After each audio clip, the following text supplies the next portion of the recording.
안녕하십니까? 예, 오늘 날씨가 추워졌는데 오시느라고 수고 많으셨습니다. 우리 옆 사람 보면서 이렇게 인사하면 좋겠습니다. 하나님은 우리를 지켜주십니다. 예, 하나님 우리를 지켜주시는 하나님이십니다. 아멘. 마태복음 22장 전반부 본문에 앞에 나온 혼인잔치의 비유의 말씀에서 예수님은 바리새인들의 불신앙과 또 완악함을 지적했습니다. 그리고 22장 14절에서 청함을 받은 자는 많되 택함을 입은 자는 적으니라 라고 하셨습니다. 이 말은 하나님의 아들을 거부하면서 택함을 받지 않는 자들의 심각한 상태를 드러내신 것입니다. 바리새인들을 꼬집는 말씀이셨습니다. 그러면 예수님의 이 말씀을 들은 바리새인들은 어떻게 했어야 할까요? 자신들의 불신앙을 회개하고 겸손한 마음으로 예수님을 하나님의 아들로 그리스도로 믿어야 했던 것입니다. 그런데 교만한 바리새인들은 자신들의 기득권을 내려놓지 않고자 예수님을 더욱더 압박하기 시작했습니다. 오늘 말씀의 제목은 가이사의 것, 하나님의 것입니다. 오늘 예수님의 모습과 가르침에서 우리는 무엇을 배울 수 있을까요? 첫째로는 예수님은 진리의 말씀에 목숨을 걸었다는 것을 알 수 있습니다. 22장 15절 말씀입니다. 이에 바리새인들이 가서 어떻게 하면 예수를 말에 올무에 걸리게 할까 상의하고, 이 말씀을 보면 바리새인들은 작전 회의를 열었습니다. 그 회의의 주제는 이것이었습니다. 어떻게 하면 예수를 말에 올무에 걸리게 할까? 21장, 지금 22장이죠. 21장 11절에 보면 많은 사람들은 예수님을 가리켜서 갈릴리 나사렛에서 나온 선지자다 이렇게 칭송했었습니다. 예수님 곁에 앉아서 많은 사람들이 예수님의 가르침, 예수님의 말씀을 받고 있습니다. 그렇기 때문에 바리새인들은 웬만해서는 함부로 예수님을 공격할 수가 없었습니다.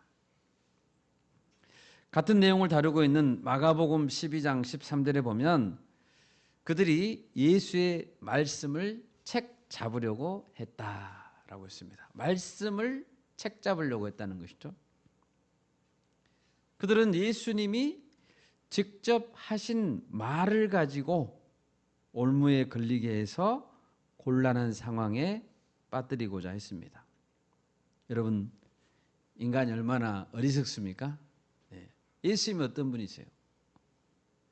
예수님은 성자 하나님이신 하나님이십니다. 아멘? 이런 예수님을 어떻게 공격할 수 있을까요? 그것도 예수님의 말을 가지고. 너무 어리석은 것 같습니다. 예수님께서 가르치실 때마다 사람들의 반응이 무엇이었습니까? 그들은 예수님의 가르침에 놀랐다고 했습니다.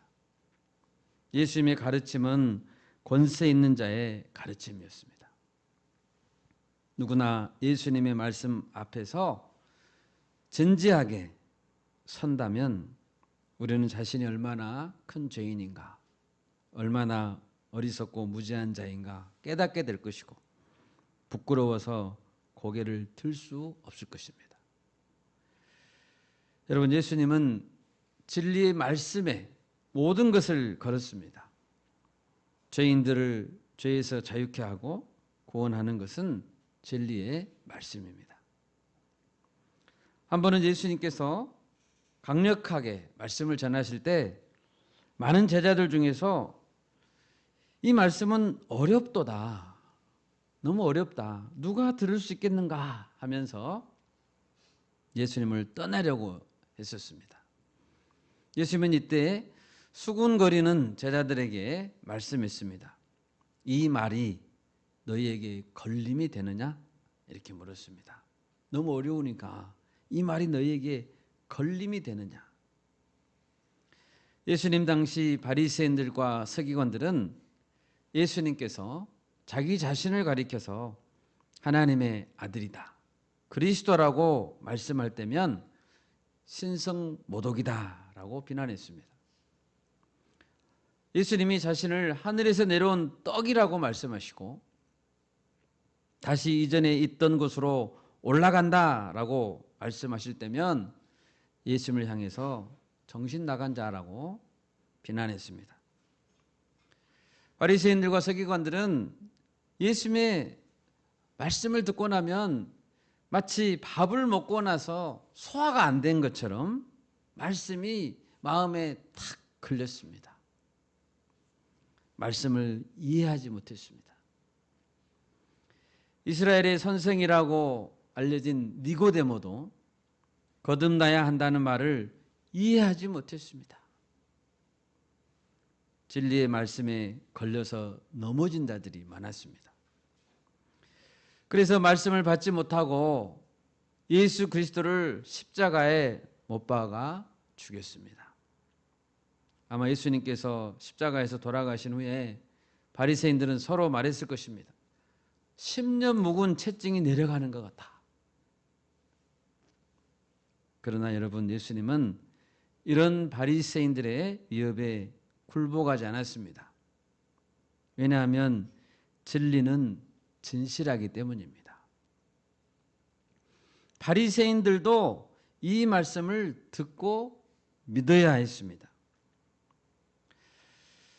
사도 바울은 제자 중에서 디도라는 헬라인이 있었습니다. 이방인이죠, 헬라인. 그런데 바울은 유대인들의 공격에도 불구하고 디도에게 끝까지 할례를 시키지 않았습니다. 바울은 갈라디아서 2장 5절에서 말했습니다. 그들에게 우리가 한시도 복종하지 아니하였으니 이는 복음의 진리가 항상 너희 가운데 있게 하려 함이라. 복음의 진리 때문에 디도에게 할례를 시키지 않았습니다. 복음의 진리가 항상 너희 가운데 있게 하려 함이라. 여러분, 진리는 상황에 따라 바뀌지 않습니다. 진리는 시간에 따라 바뀌지 않습니다. 예수님의 십자가와 부활의 역사적 사실은 변하지 않는 사건입니다. 불변의 진리입니다. 제자들은 자신들이 직접 예수님을 보았고 직접 들었고 직접 예수님을 만져봤기 때문에 순교당하는 순간까지도 그 사실을 부인할 수 없었습니다. 사도 바울은 어딜 가나 십자가에 못 박힌 그리스도를 전했습니다. 어떤 그리스도요? 십자가에 못 박힌 그리스도. 십자가에 못 박힌 그리스도를 전할 때 유대인들은 거부했습니다. 또 헬라인들은 어떻게 그런 방법으로 세상을 구할 수 있는가라고 미련한 것이라고 무시했습니다. 그러나 바울은 이 십자가의 복음의 진리에서 한 발자국도 양보하지 않았습니다. 그것이 진리이고 그것이 사실이기 때문입니다.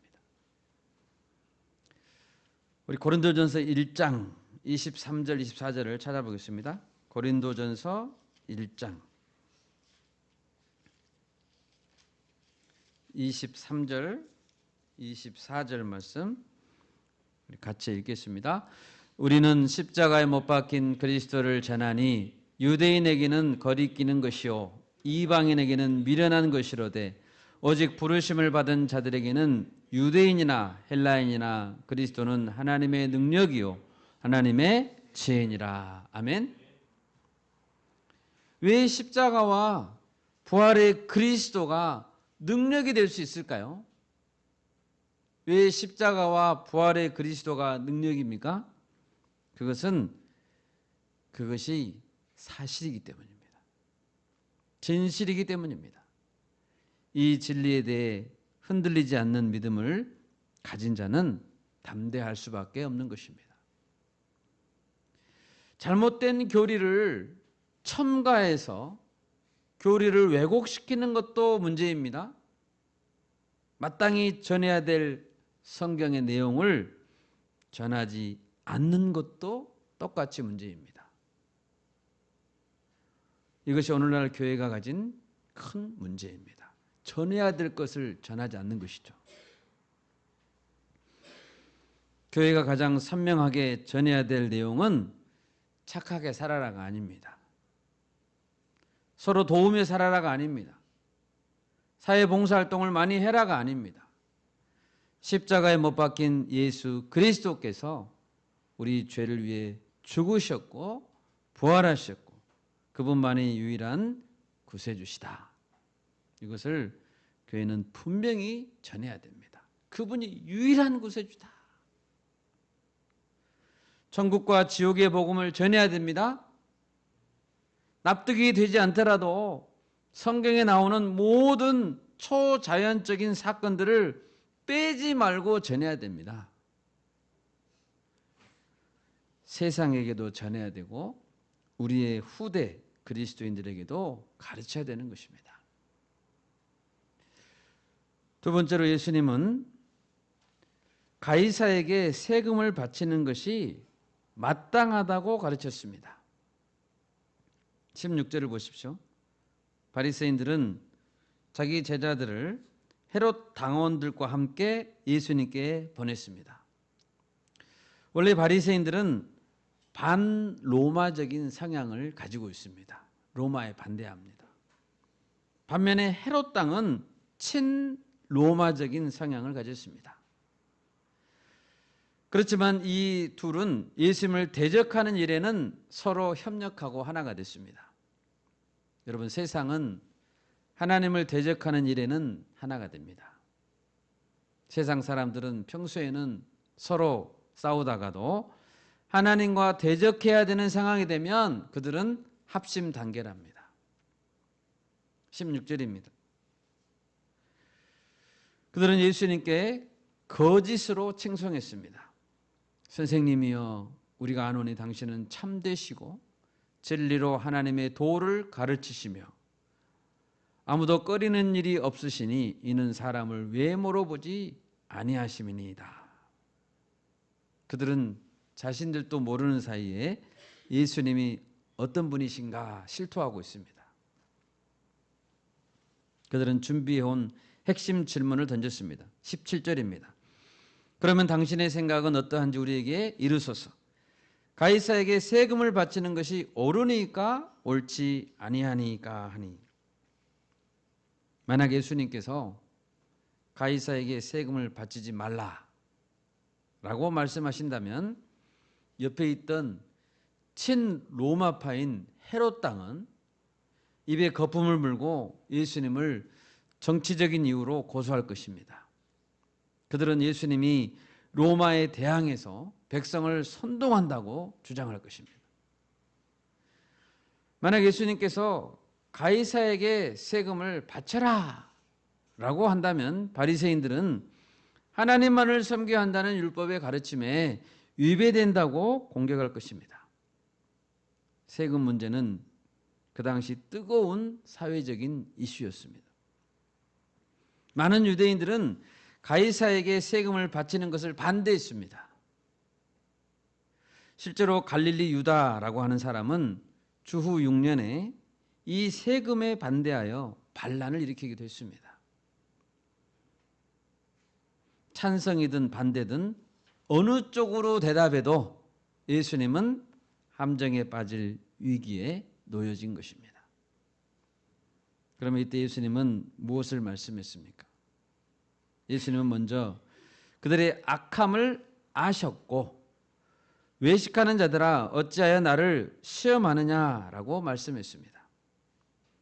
예수님은 그들의 입술로 고백한 거짓 찬양, 거짓으로 찬양했잖아요. 이 거짓 찬양을 아셨습니다. 만약 어떤 사람이 예수님을 가리켜서 참되시고 진리로 하나님의 도를 가르치시는 분이라고 말한다고 할지라도 그가 예수님의 말씀에 순종하지 않는다면 그는 악한 자이고 시험하는 자일 뿐입니다. 주여 주여 하는 자가 다 천국에 들어가지 않는다고 하셨죠. 순종하지 않는 예배자는 거짓 예배자입니다. 예수님께서 19절에서 말씀했습니다. 세금 낼 돈을 내게 보이라. 세금 낼 돈을 내놓게 하시고 너희 눈으로 보아라 라고 말씀하고 있습니다. 여기서 세금 낼 돈이라는 것은 인두세, 그 당시 유대인들이 내야 되는 인두세를 낼 로마의 은화 또는 금화를 가리킵니다. 그들은 데나리온 하나를 가져왔습니다. 데나리온이라는 은화는 노동자들의 하루 품삯이었고 그 은화에는 로마 황제의 모습이 새겨져 있었습니다. 예수님이 물었습니다. 20절입니다. 이 형상과 이 글이 누구의 것이냐? 21절입니다. 이르되 가이사의 것이니이다. 예수님은 왜 그 동전을 꺼내서 보이라고 하셨을까요? 예수님은 그들에게 그 동전의 실체를 인정하게 했습니다. 그들의 기호에 상관없이 그들이 원하든지 원하지 않든지 그들은 지금 그 동전을 사용하고 있습니다. 그들이 사용하고 있는 동전의 실체, 정치, 사회, 경제 구조의 실체를 인정하라고 하신 것입니다. 여러분, 우리는 이 땅에 살고 있는 사람들입니다. 우리는 한 나라에 속해 있는 국민이고 법 아래에 있고 경제 활동의 한 구성원으로 존재하고 있습니다. 우리는 직장이 있고 또는 학교에 다니고 있고 가정이 있습니다. 다 실체입니다. 이것을 벗어날 수 없는 존재들입니다. 우리는 이 구조 안으로 보내진 자들입니다. 마치 예수님께서 시간과 공간 안에 자신을 가두시면서 이 땅에 성육신하신 것처럼 우리 모든 그리스도인들도 이 세상 안으로, 이 세상 한가운데로 보내진 자들입니다. 우리는 그 세상 안에서 살아야 됩니다. 보편적인 다른 사람들과 함께 우리는 살아야 됩니다. 우리는 함께 부딪혀야 되고 우리는 눈물을 흘리고 때로는 경쟁하기도 하고 우리는 이 세상에서 살아남아야 됩니다. 그것은 우리가 도와야 할 다른 사람들이 여전히 그 세상 안에 있기 때문입니다. 우리가 이것을 부정한다면, 이 세상에서 벗어나 버린다면 어떻게 잃어버린 영혼들을 만날 수 있고 어떻게 그들을 주님께로 돌아오게 할 수 있겠습니까? 예수님은 이어서 가이사의 것은 가이사에게 바치라 라고 했습니다. 여러분 생각해 봅시다. 모든 사람들이 날마다 사용하는 화폐, 동전에 황제의 형상과 글이 새겨져 있다는 것은 무엇을 뜻합니까? 그것은 로마 황제가 그 당시 유대인들이 살고 있는 지역, 팔레스타인 지방을 다스린다라는 뜻입니다. 로마 정부가 정치적으로, 군사적으로 유대인들을 통제할 권한과 권리와 권위를 가진다는 뜻입니다. 그래서 동전에 새겨놨습니다. 왜 우리는 가이사의 권위를 인정해야 되죠? 가이사가 선한 사람이기 때문입니까? 가이사가 무서워서입니까? 그렇지 않습니다. 하나님이 가이사를 인정했기 때문입니다. 가이사를 하나님께서 세웠기 때문입니다. 우리 로마서 13장을 찾아보겠습니다. 로마서 13장 1, 2절을 찾아보겠습니다.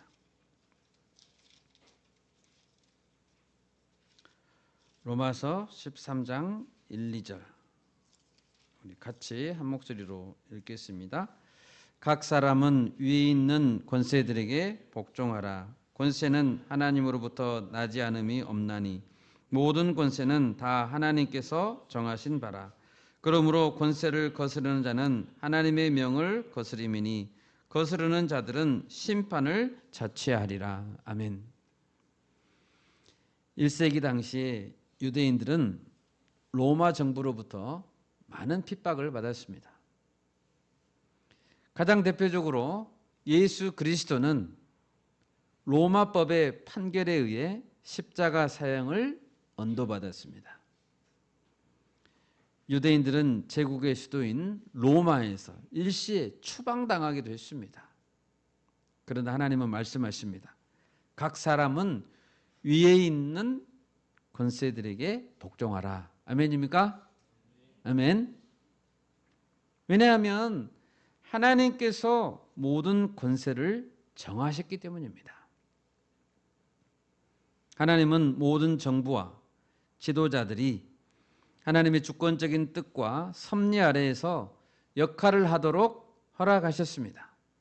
만약 정부가 제 역할을 하지 못한다면 하나님께서 직접 그들을 심판하실 것입니다. 하나님께서는 고대 바벨론 제국과 페르시아 제국의 흥망성쇠를 직접 관장하셨죠? 아멘. 하나님은 고대 이집트의 파라오도 직접 심판하셨죠? 아멘. 여러분, 모든 세상 권세가 하나님의 다스림 아래에 있음을 믿읍시다. 아멘. 그러므로 정부의 권세를 거스르는 자는 하나님의 명령에 거스르는 것입니다. 만약에 어떤 자가 나라의 법을 어기기로 작정한다면 그 사람은 나라가 정한 법에 따라 심판을 받을 것입니다. 하나님은 그것을 허락했습니다. 오늘 예수님은 분명하게 말씀하십니다. 가이사의 것은 가이사에게 바쳐라.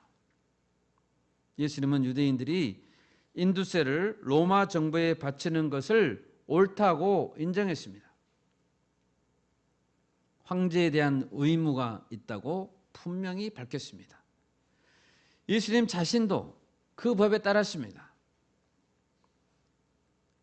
가이사 아구스토가 영을 내려 천하로 호적하라고 했을 때 태중의 예수님 그리고 요셉과 마리아는 그 국법에 순종했습니다. 그리고 베들레헴에 갔습니다. 그리고 그곳에서 예수님은 태어나게 됐습니다.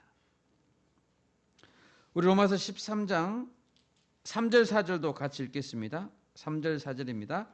다스리는 자들은 선한 일에 대하여 두려움이 되지 않고 악한 일에 대하여 되나니 네가 권세를 두려워하지 아니하려느냐. 선을 행하라. 그리하면 그에게 칭찬을 받으리라.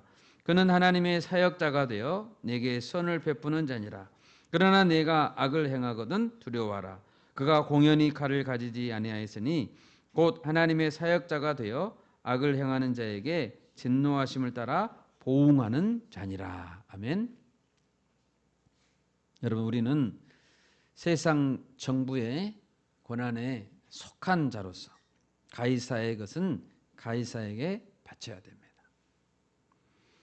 정부를 존중합시다. 아멘.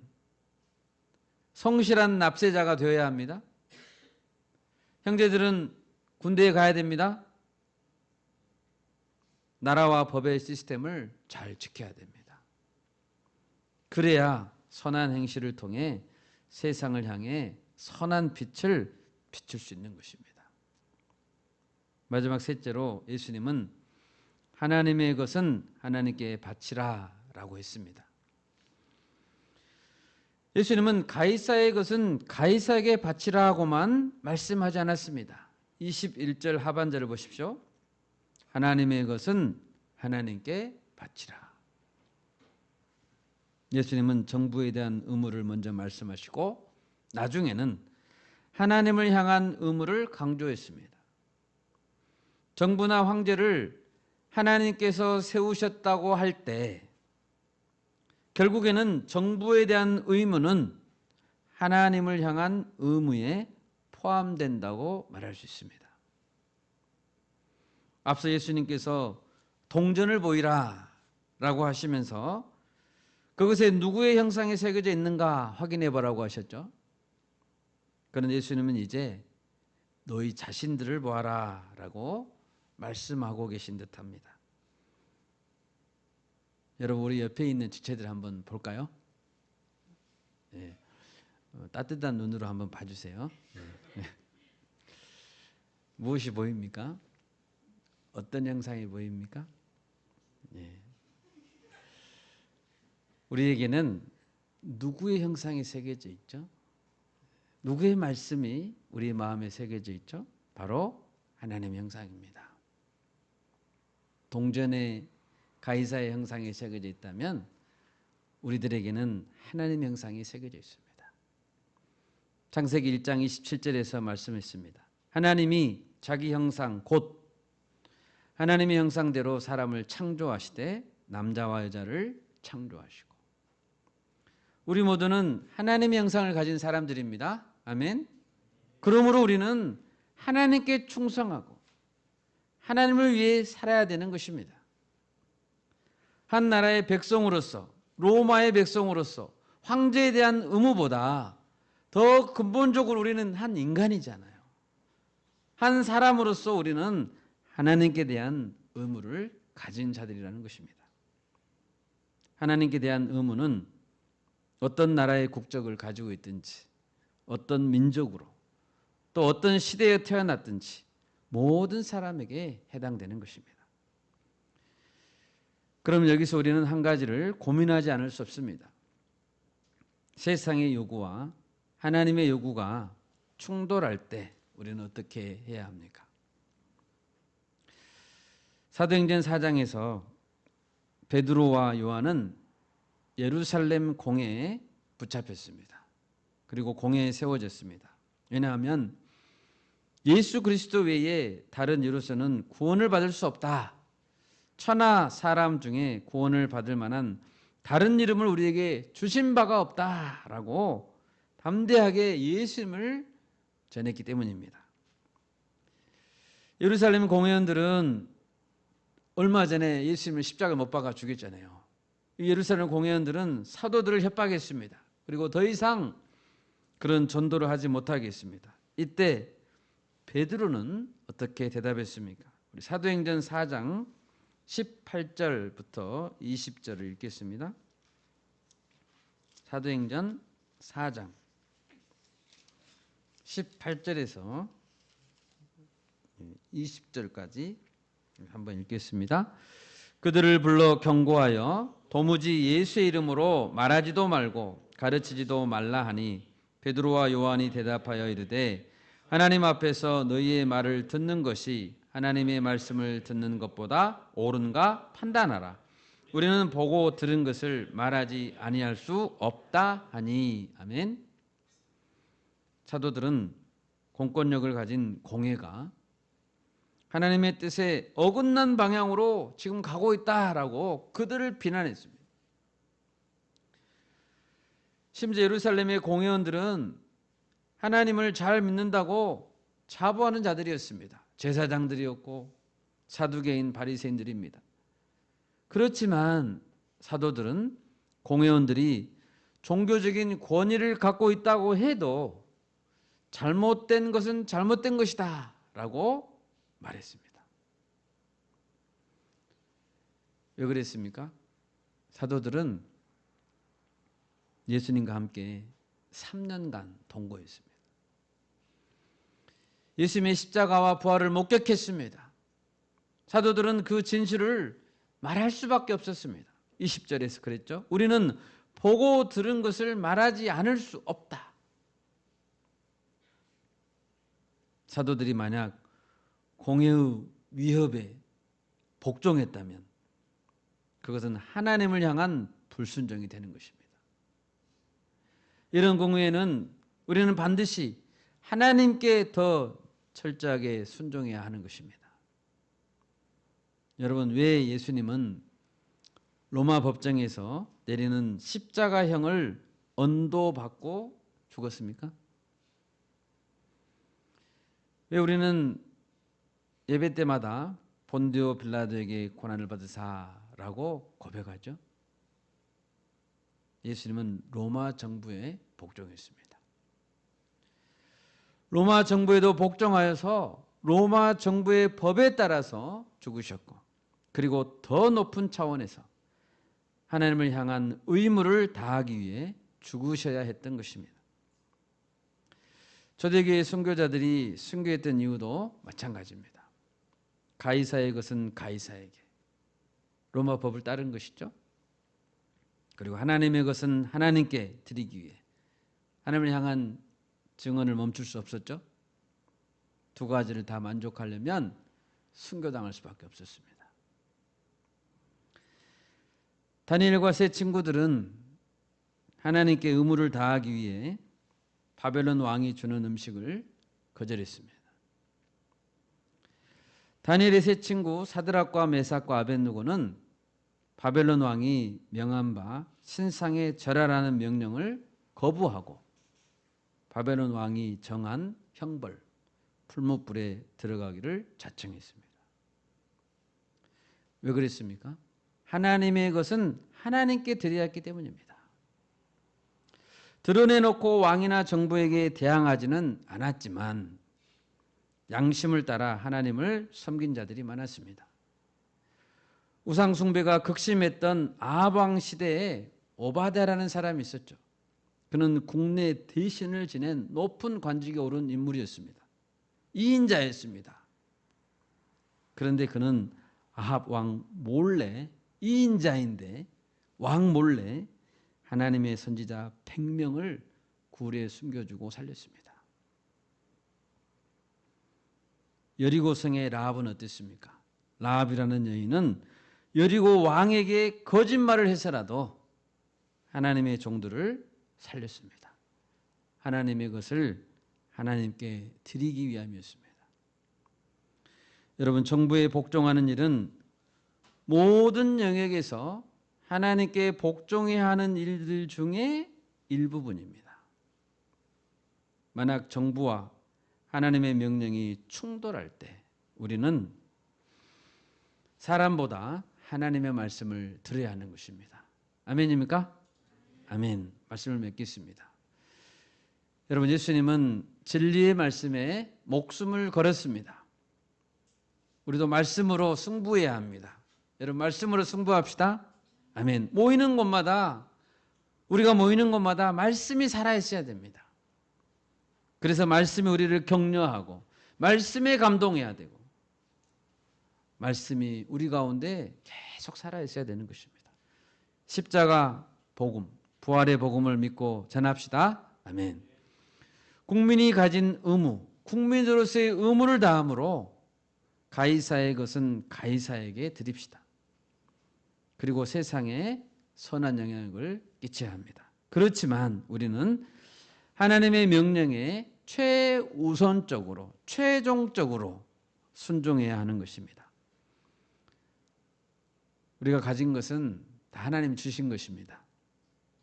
하나님의 것을 가지고 내 것이라고 주장하지 않기를 바랍니다. 하나님의 것은 하나님께 돌려드려야 될 줄 믿습니다. 아멘. 제가 기도하겠습니다.